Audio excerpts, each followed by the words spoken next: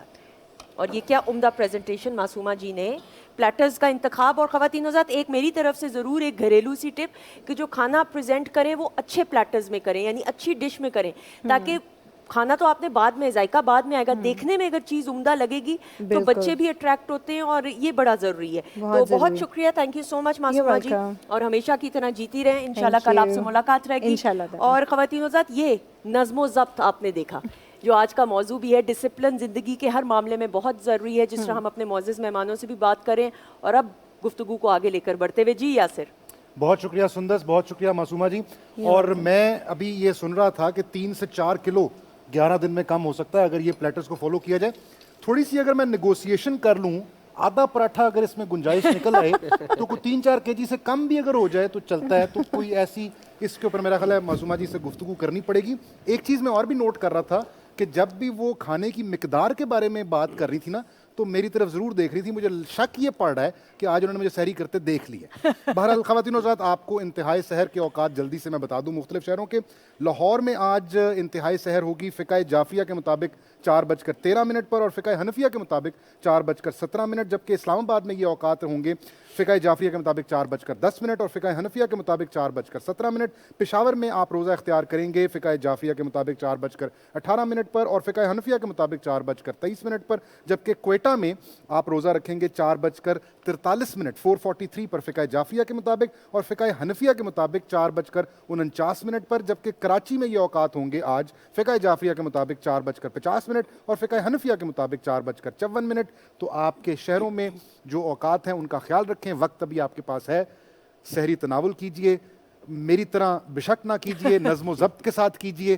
اور یہی ہمارا آج کا موضوع بھی ہے, اور گفتگو ہو رہی ہے اس موضوع پہ ہمارے مہمانان گرامی سے. ڈاکٹر صاحب, اب میں آپ کی طرف یہ سوال لے کر آؤں. ہم نے سمجھ لیا نظم و ضبط کیا ہے, ترتیب ہے, آرڈر ہے, اس کے پیچھے ایک اسٹرکٹنس بھی ہے, ظاہر ہے اس کو ضابطے میں لانے کے لیے. اس کے فلسفے پر ذرا روشنی ڈالیے, کیوں ضروری ہے انسان کے لیے نظم و ضبط؟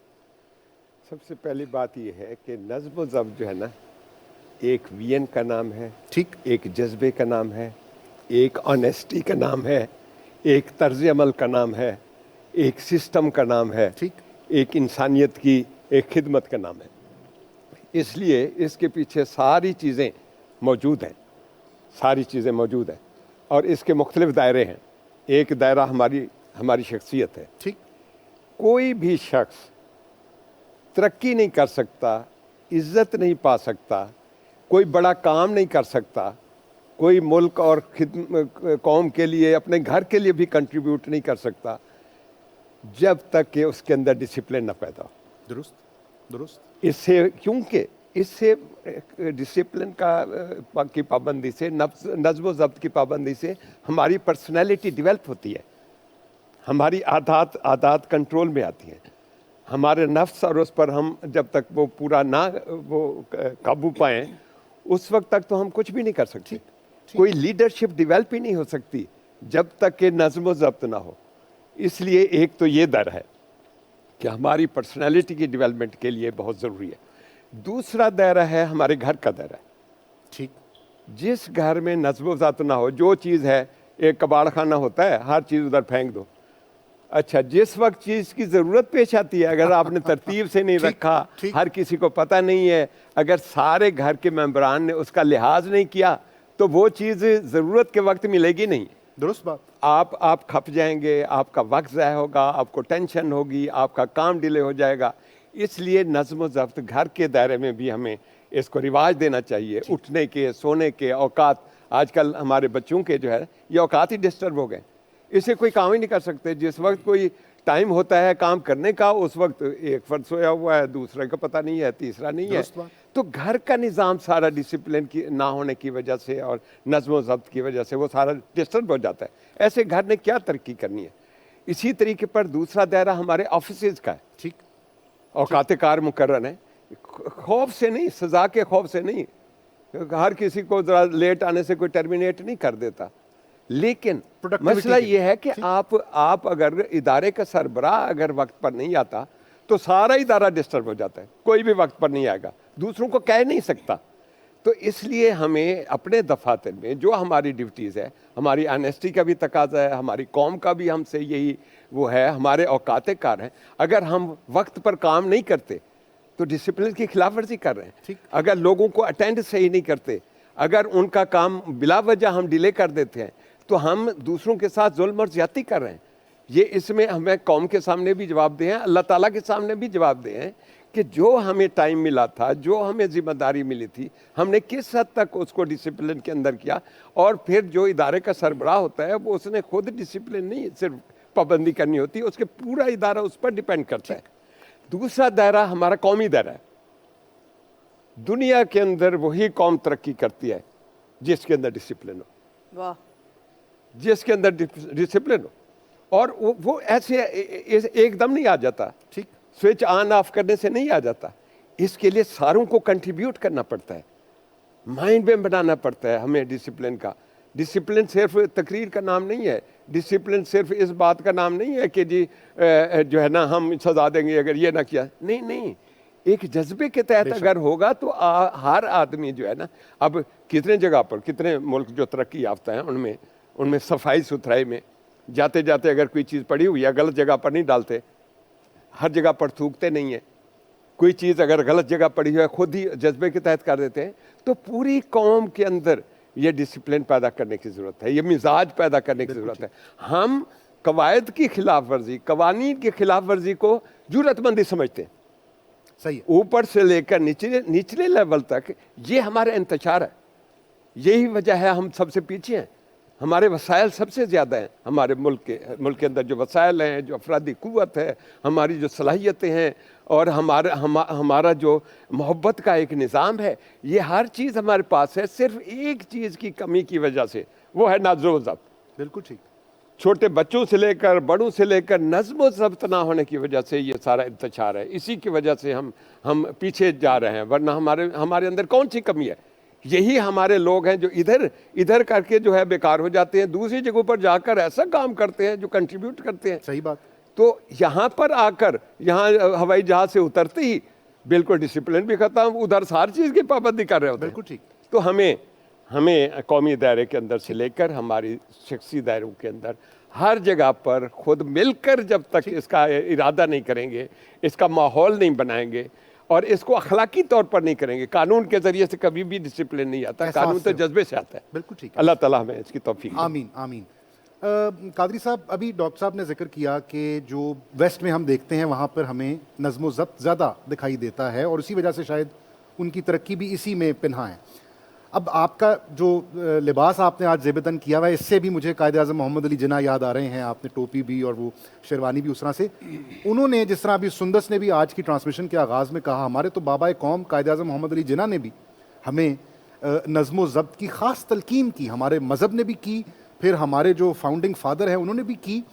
ہم بھٹک گئے ہوئے ہیں, اب ہم اپنی درستگی کریں کیسے؟ اس پر ذرا تھوڑی سی روشنی ڈالیں کہ ہم کہاں سے شروع کریں ٹھیک ہونا. یس صاحب, کہاں سے ہمیں شروع, کسی سے اگر کچھ لینا ہو تو تب ہے, ساری چیزیں ہمارے پاس ہیں. میں یہ بات کرنا چاہوں گا, جب قائد اعظم رحمۃ اللہ علیہ کی آپ نے بات کی تو وہی جملہ میرے ذہن میں آ گیا. قائد اعظم رحمۃ اللہ علیہ نے جی پاکستان جب بنایا تھا نا, تو وہ سارے کہنے لگے لیں جی بڑا شوق تھا قائد اعظم کو پاکستان بنانے کا, الگ ریاست بنانے کا, لے ریاست تو بنا لی, اب دیکھتے ہیں یہ لاء کہاں سے لے کے آئے گا, یہ کہاں سے اپنا یہ دستور بنائے گا. تو جب آپ سے سوال کیا, آپ نے فرمایا کہ مجھے دستور بنانے کی کیا ضرورت ہے, مجھے قانون کسی سے مانگنے کی کیا ضرورت ہے. صدیوں پہلے ہمارے نبی صلی اللہ علیہ وسلم نے ہمیں ایک آئین دے دیا ہوا ہے, ہمیں ایک آئین ملا ہوا ہے, آئین ہمارے پاس ہے, بس اس کو عملی جامہ پہنانا ہے. بے شک بات یہ ہے کہ یہی بات ہے. آج ہمارے قومی ادارے, کتنے قومی ادارے ہیں, اتنے قومی ادارے ہیں جو گننے سے باہر ہے, مگر آج ہم سارے بندے یہی کہتے ہیں, سارے انسان یہ کہتے ہیں, افواج پاکستان پہ لوگ فخر کرتے ہیں. آخر فخر کیوں کرتے ہیں؟ انہوں ایک کمال کہتے ہیں کمال است, کمال کہتے ہیں. کیوں؟ ان کے اندر ایک نظم بھی ہے, ایک ضبط بھی ہے, ایک طریقہ کار بھی ہے. کاش یہی نظم و ضبط ہمارے اندر آ جائے. ایئرپورٹ پہ جائیں, اتنی لائنیں لگی. آج کل جو صورتحال فی الحال آٹا تقسیم کرنے کی ہے, وہ صورتحال بڑی مختلف ہے. بے شک اس لیے کہ ہمیں اس کی سر قبلہ میں جو آپ کا کویشچن ہے اب میں اس طرف آنے لگا ہوں. اس کی صرف وجہ ہے باہر ہم سب کچھ کرتے ہیں یہاں آ کے نہیں کرتے. اس کی وجہ یہ ہے کہ ہمیں اس چیز کا پتہ ہے وہاں فوراً سزا ہے, یہاں ہم ریلیف پہ چل رہے ہوتے ہیں.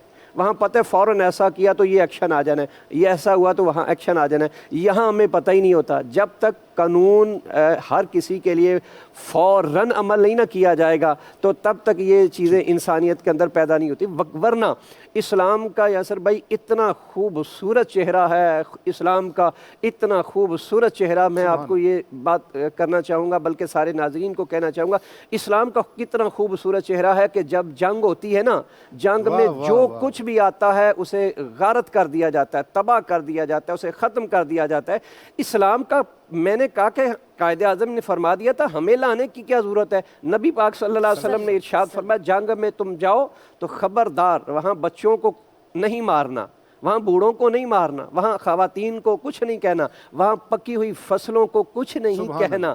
تو یہی وجہ ہے نا, اصل وجہ ہے کہ ہم اس چیز کی طرف جا رہے ہوتے ہیں. پتہ نہیں یہ ایسا ہے, جب تک یہ ہمارے ذہنوں کی کاؤنسلنگ نہیں ہوتی, یہ نہیں کہ ہمیں پتہ نہیں ہے, ہمیں سارا کچھ پتہ ہے, بس عمل کی کمی ہے. میں اس کی مثال یوں دینا چاہوں گا, سب سے بڑا جج انسان کا اپنا دماغ ہے, سب سے بڑا جج انسان کا اپنا دماغ ہے. میں اپنی مثال لے لیتا ہوں, کسی کی کیا لینی ہے. میں چل رہا ہوں, اچانک میرے سامنے ایک کانٹا آ گیا, تو میں نے دیکھ لیا کانٹا, میں نے پاؤں اٹھا کے آگے چلا گیا, میں نے نہیں اٹھایا, مگر فوراً میرے اس جج نے بیل دینا ہے, اس نے بیل دینی ہے, یار تو گزر گیا ہے, ہو سکتا ہے پیچھے آنے والے کے پاؤں میں چبھ جائے, تجھے اٹھا دینا چاہیے. اب میں نے نہیں اٹھایا تو یہ میری غلطی ہے.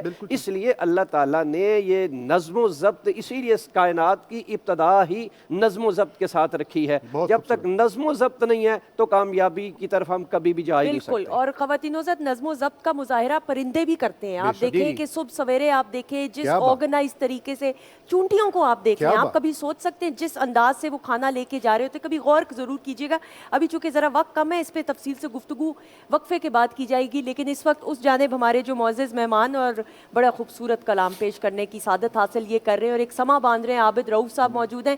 کیا سنائیں گے, کیا پیش کریں گے؟ جی حضرت میاں محمد بخش صاحب رحمۃ اللہ تعالیٰ علیہ عارفانہ کلام میں پیش کیا کرتا ہوں. اس میں مخصوص اشعار ہیں جو ماں باپ کی عظمت کے حوالے سے. سبحان اللہ, بسم اللہ جی, بسم اللہ.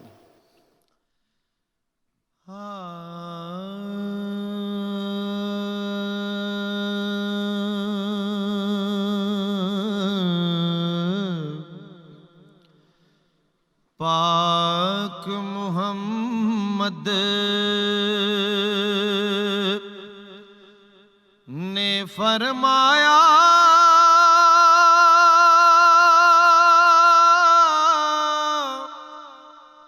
کر لے خدمت ماں دی,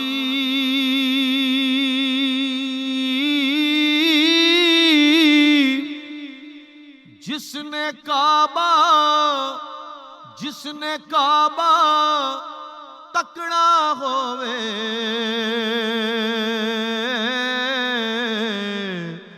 او تک لے صورت ماں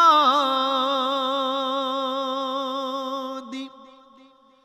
ماں تے پیو جے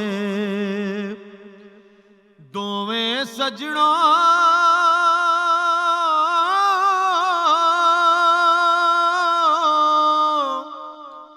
رب دا مٹھا میوہ, جس نے جنت جانا ہووے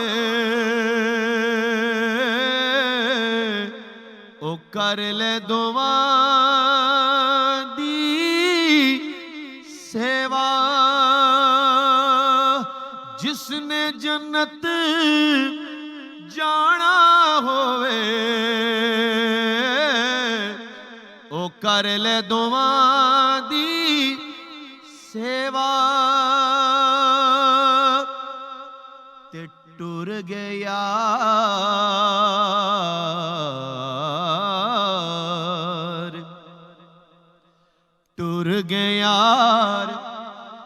محبتاں والے